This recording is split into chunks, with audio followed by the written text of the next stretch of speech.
Welcome to Teachers 20 minutes of chat and inspiration. Now, you don't have to be a teacher to enjoy this podcast. Anyone is welcome. And you don't even have to be one of the teachers working with us at the moment in St. Michael's in Louth, Chapel Primary in Chapel St. Leonard's, or St. Helena's Willoughby in Lincolnshire. You're welcome wherever you are. Just hit subscribe and subscribe to this podcast. That would be fantastic. We won't ask you again. He's lying. He will ask you again. Hello, Sue. How are you today? I'm very well, thank you, Ben. And I did try that lowering myself into the seat.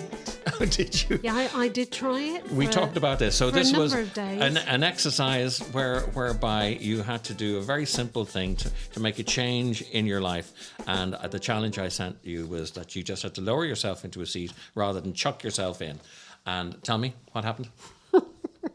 So I was ridiculed, laughed at, and it's made no difference to my life. Well, let that be a lesson to you that teachers cannot be trusted. You can't be trusted. Ben, Yeah, I need you to stop. Uh-huh. Your opening line was something about, this is 20 minutes of chat and inspiration. That was the one. Was it not? Yes, it is. So I have been reading a recent publication, which I want to share with all the teachers, well, with everybody out there. Okay. So it's a publication by the Mighty Creatives, and it is called What If Every Child Could Fly? Okay. Can I read the introduction to you, Ben? Go on, do that. Will you then be able to put this on the website? I think for so, everybody? yeah. That would be great. So the website is creativeacademy.org.uk, and there's a page there for teachers. So if you go there, we'll make sure that this document, what's it called again? It's called What If Every Child Could Fly? Okay, cool. And it is a blueprint for a better world. Okay, that's great. I'm going to read you the opening introduction. Okay, cool. Okay. Welcome to our world, where every young life is rich in play, creativity and culture, where children and young people are using their creativity to realise their rights, reach their potential and make a difference, where communities of children, young people and adults are combining their infinite human resources to help every child fly. Wow. Is that what's not happening in all these 3 schools you are visiting? Okay. I think that for us to have to say these things out loud shows us that we're in a position where we've undervalued something which is right there in front of us. Creativity is not a big deal. The arts aren't a big deal. They're just right there. It's just that somehow the power of them has been taken away. It's been put as a decorative thing. It's something on the peripheral. We've been told that it's not elemental. Tell me what your definition of creativity is. Oh, blimey. Well, the simple one is it's making. I try to keep it as simple as possible because I'm talking to people for whom complexity doesn't benefit the argument. The thing about creativity is it's a verb. It's a making thing. It's a building, isn't it? Yeah. It's a building. Exactly. It's a transforming. That's right. Yeah. So it's a process. It's not a product. And that, I think, is really interesting. If we are interested in creativity, we're interested in the activity of something happening and being made. I go to bed every night, depending on how tired I am. And I go to bed every night knowing that I have made something during the day that didn't exist earlier. Now, that might have been a lovely meal for people, or I might have written a poem or something, or I might have made a podcast. But something will have happened that didn't exist in the world before that now exists. And that is creativity. And every day there's a bit more there. That's cool. And if you think back to the last academic year when you were working in my school, wasn't it just really exciting seeing the children excited by making and building and transforming things? Yes, it was. But you know, the biggest thing that caused the biggest upset at the beginning, which was funny because I said it casually, was, okay, now we've made stuff, we're going to throw it away. Yeah. That was hysterical. Yeah. They all went, what? I know. You can't throw it away. No. And I had an interesting conversation with a parent of a child who is on the autistic spectrum, who listens to your every word, hangs on your every word, and does exactly what you say. And so had created something really incredible and then screwed it up and put it in the bin. And his mum said, "What's she doing?"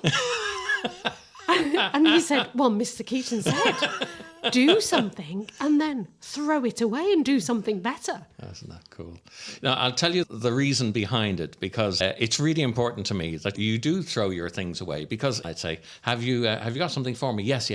I've got a picture, I've got a story, blah, blah, blah. Okay, good. And when did you do this? Oh, I did this last year. I thought, what? I don't care about last year. That's no interest to me.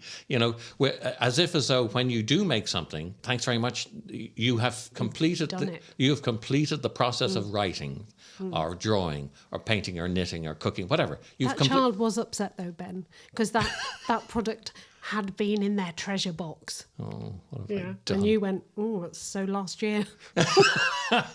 Well, what I meant by it was that initially I want to say something like that because I want the room to be shocked. I want a response. I'd rather shake the room and then talk about what I mean than for us all to get a bit...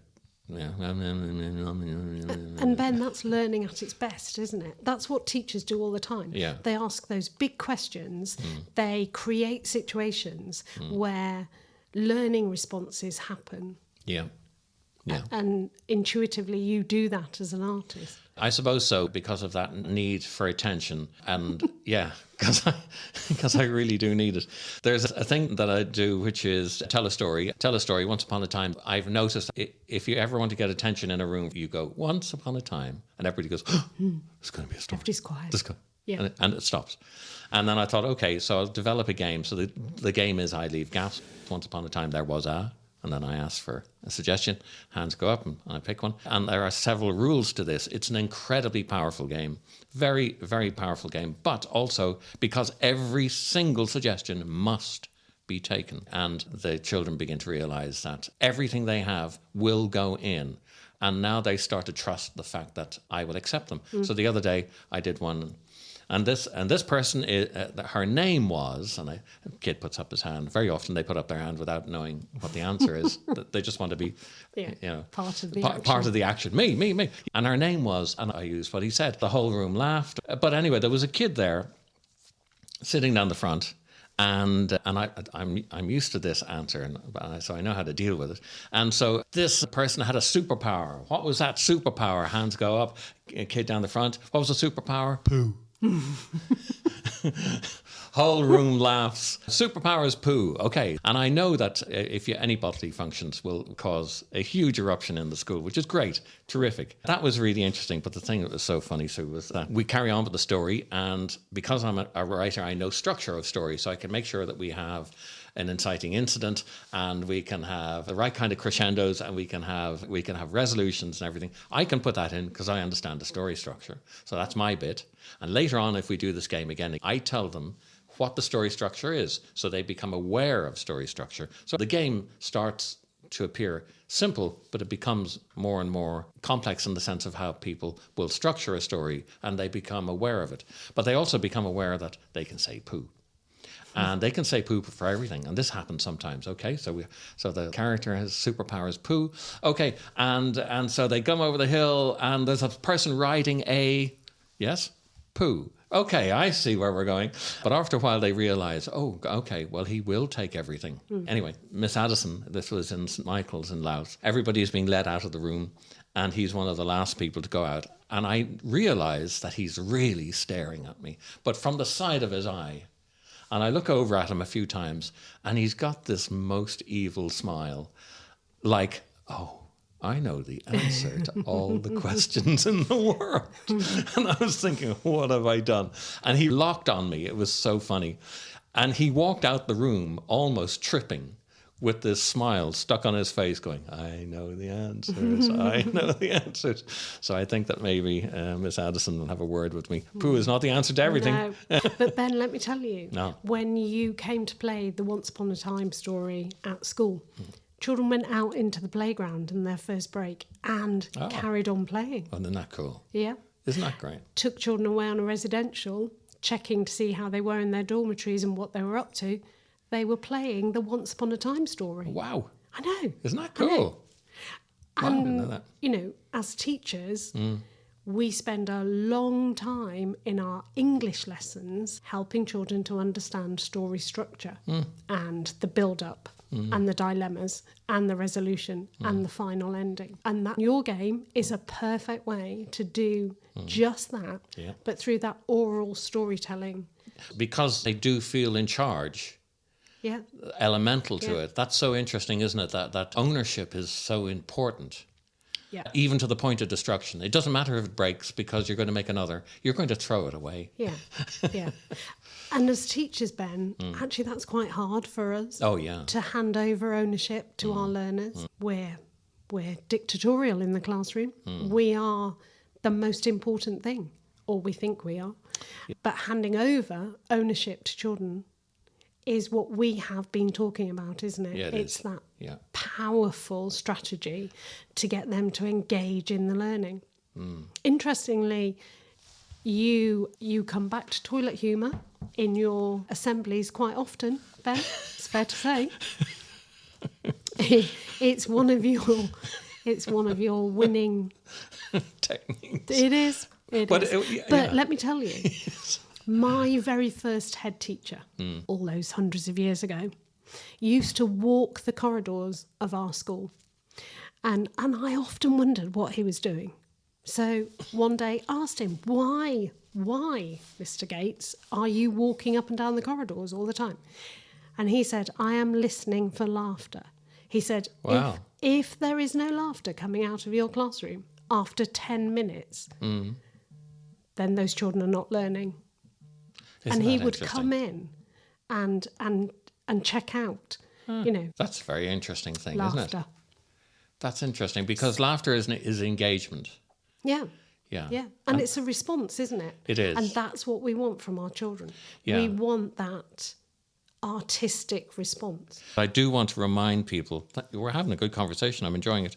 But Which I want is to why you've cut it short, Ben. No, we've got time, but I just want to remind people that this whole thing, this conversation, this podcast comes from the Creativity Academy. And now, if you want to find out more about what we're doing, what I'd like you to do is go to the website creativityacademy.org.uk, and we also have a Facebook page, which is Creativity Academy Lincolnshire, and you can find out more from us there and engage with us there. We would love you to subscribe, please, to this. This would be fantastic, and do a like. And if you have a comment, something you agree with, disagree with, that would be great to hear from you. That would be good.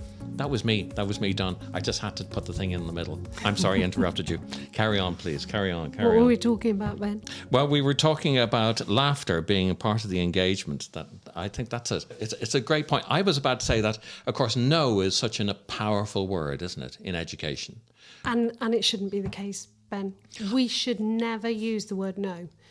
So I watch adults listening to children read, for instance, and when children come to a word they don't know and they have a go, and I hear somebody say, oh, no. Yeah.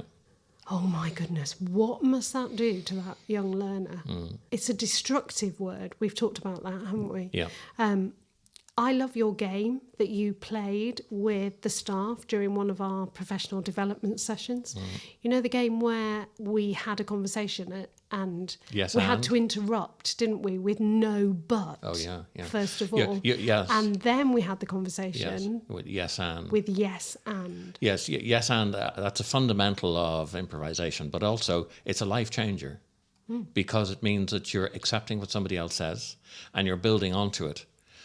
And that's never ending. And no is the door closing. It's the end of creativity as soon as somebody says no. Ben, as a staff group, we've been looking at how to assess children as artists.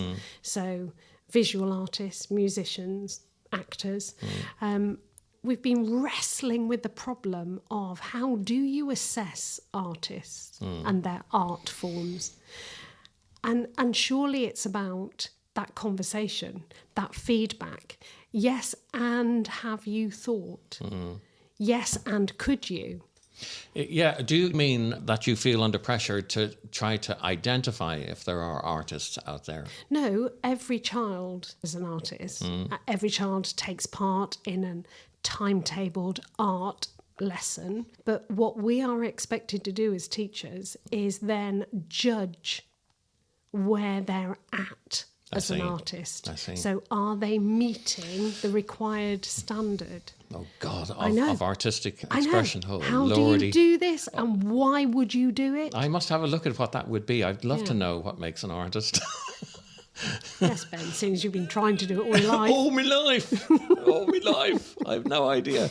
How interesting. It's sort of pathetic in a way that we need to be doing that. I find that the more interaction I have with kids in getting them and encouraging them to be creative and be artists, the less boundaries I feel I want to put on it. And also, I remember when we had that lovely testimonial by a parent who said, my daughter now feels confident to write because of the attention we've given her. And I wrote back and I said, that is brilliant. Don't be worried if she parks that enthusiasm and moves on to something else at some point. She'll have it for the rest of her life. It'll be there. But, you know, it does happen with children where they excel at something and then they put it aside. And I think with what we're doing, Creative Academy, and with creativity in general, I think you should be generous and allow space for the fact that people change and their attention moves elsewhere. But the kernel of the thing that we're looking to sow, this love and enthusiasm for making, it doesn't need to be under the pressure of, well, make something now. We don't have to. You can park that thing and you can come back to it later in life and go, now I'm going to start writing the book that I've been thinking about. I think it's okay. I just don't want to feel under pressure that we have guidelines that we're saying, prove to me you're an artist, that you're expressive. Come on, show me your expressions. Because I think that's just bizarre. And it'll never work where you tell a kid, okay, everybody, now is the time. You've got 45 minutes to be artistic. Go. It's never worked. No. And we need to explore that, Ben, Yeah. because that is what is actually happening in schools. Yeah. Where primary education is very much now about timetabling all 10 subjects with regularity, frequency. And being creative is not that, is it? No. Creativity needs to be threaded and underpin all of the learning that happens throughout all 10 subjects. I agree. And do you know what's so brilliant? We've hit 20 minutes. And I think we should carry this conversation on in part 2 of this podcast. I think that's a good idea. So, look, I'm getting my bit of paper and I'm running the music. It's been really nice talking to you, Sue. And we're going to continue this conversation in part 2 of this very simple and brilliant podcast series. I'm really enjoying this. Teachers, are you? Yeah, come on, you're doing well. Nearly. Teachers 20 is brought to you by the Creativity Academy, and we bring creativity into the heart of primary schools. Whatever it is that gives them confidence and resilience, we're there to foster it. And our teachers are at the center of that process. Thank you so much for listening. Do please like and subscribe and contact us. We'd love to know what you think. And if you have subjects and things that you'd like for us to talk about, we'll do that. We'll see you next time.